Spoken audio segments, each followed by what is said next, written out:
Breaking news చూస్తున్నాం. జగన్ తెనాలి పర్యటనలో మరో ట్విస్ట్ నెలకొంది. రౌడీ షీటర్లను కాకుండా వారి కుటుంబ సభ్యులకు జగన్ పరామర్శించారు.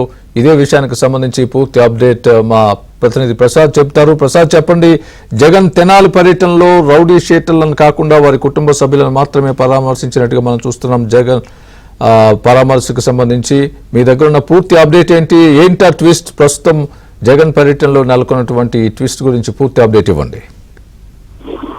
స్వామి, ఈరోజు మాజీ ముఖ్యమంత్రి వైసీపీ అధినేత జగన్మోహన్ రెడ్డి తెనాలిలో పర్యటించారు. ప్రధానంగా ఇటీవల ముగ్గురు కూడా రౌడీ షీటర్లు ముగ్గురు వాళ్ళ బాస్ నలుగురు కూడా ఇక్కడ తెనాలిలో కానిస్టేబుల్ చిరంజీవిపై దాడి చేశారు. దీంతో ఆ పోలీసులు వాళ్ళ నలుగురు అరెస్ట్ చేసేందుకు ప్రయత్నించగా కీలకంగా ఎవరైతే నవీన్ పరారు కాగా జార్ విక్టర్, అదేవిధంగా రాకేష్, కరీముల్ కూడా అభియోగిస్తున్నారు.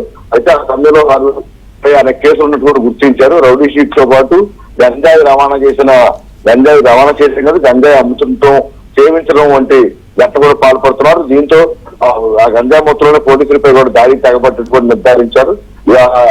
వాళ్ళ ముగ్గురిని కూడా ఇటీవల పోలీసులు థర్డ్ డిగ్రీ తరహాలో లాఠీలతో కొట్టిన వీడియో వెలుగులోకి వచ్చింది.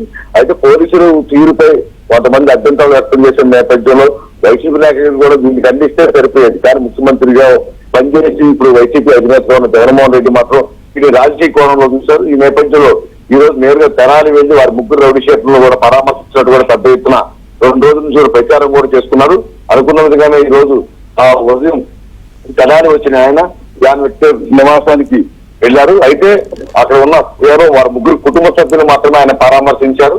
ఆ ముగ్గురు నిందితులు ఎవరైతే రౌడీ షీటర్లుగా ఉండి ఈ పోలీసులు దెబ్బలు తిన్నారో వారి ముగ్గురు కూడా జగన్ వస్తున్నారని తెలిసినప్పటికీ కూడా వారు లేకపోవడం అందరినీ కూడా ఆశ్చర్యం కలిగించింది.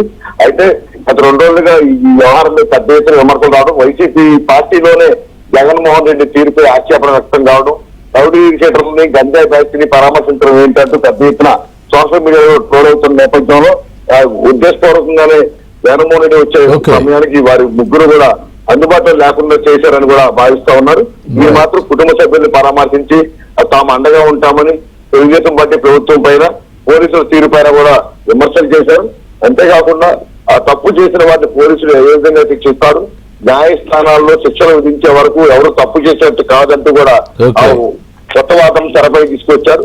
అంటే ఇప్పటి వరకు గత 5 ఏళ్లలో ఎంతో మందిని ఇబ్బందులు పెట్టి జైలు పాలు చేసిన జగన్మోహన్ రెడ్డి వారందరూ పోలీసుల చర్యలను సమర్థించిన వ్యక్తి ఈ రోజు దాన్ని తప్పు పడడం సర్వత్రా విమర్శలు. మొత్తం మీద